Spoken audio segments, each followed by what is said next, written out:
आज सन्मान्य अजितदादांनी राष्ट्रवादी काँग्रेस पक्षाने त्यांना समजा मंत्रिमंडळाच्या बाहेर ठेवण्याचा निर्णय घेतला असेल तर नक्कीच त्याच्यामध्ये त्यांचा मोठा काही निर्णय होणार असेल याची मला त्यानिमित्ताने नक्कीच असं वाटतं। आपल्यासोबत भाजपचे आमदार आशिष देशमुख आहे।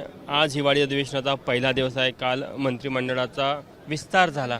अनेक मंत्र्यांना डच्चू देण्यात आले जे जुन्या सरकारमध्ये होते। काय नेमकं कारण आहे, असं काय झालं की त्यांना डच्चू देण्याची वेळ आली? हे बघा, डच्चू देण्याचा प्रश्नच नाही। नवीन सरकार स्थापन झालं आहे। अतिशय भरघोस असे आमदार त्यानिमित्ताने आज प्रत्येकच महायुतीच्या पक्षाकडे आले।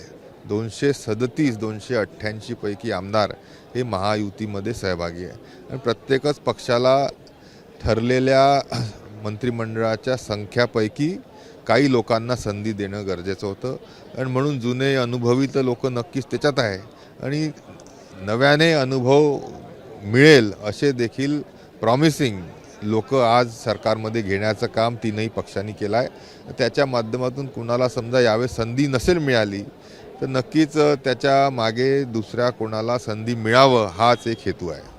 छगन भुजबळ एक वरिष्ठ नेते आणि ओबीसी चेहरा समता परिषद त्यांचं एक मोठी संघटना देखील ते चालवतात। त्यांना बाजूला सारल्यामुळे या सरकारवर कुठेतरी एक ओबीसी नाराज अशी एक चर्चा आहे।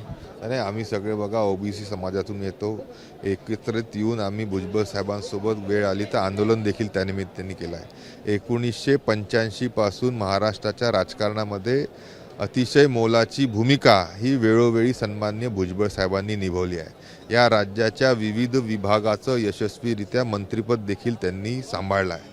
आज सन्मान्य अजितदादांनी राष्ट्रवादी काँग्रेस पक्षाने त्यांना समजा मंत्रिमंडळाच्या बाहेर ठेवण्याचा निर्णय घेतला असेल तर नक्कीच त्याच्यामध्ये त्यांचा मोठा काही निर्णय होणार असेल याची मला त्यानिमित्ताने नक्कीच असं वाटतं।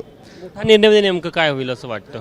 होऊ शकतं की या देशाच्या कोणा ना कोणा राज्याचे राज्यपाल सन्मान्य भुजबळ साहेब होणार असतील, त्यांना तसं करण्याची योजना त्यांच्या पक्षाने बनवली असेल आणि म्हणून त्यांचं मोलाचं योगदान हे नक्कीच येणाऱ्या काळामधील ह्या आपल्याला सामाजिक जीवनात पाहायला मिळेल। पण त्यांच्या बोलण्यावरून असं वाटलं की त्यांना अशा प्रकारचं कुठे चर्चा झाली असेल ते दिसलं नाही कधी?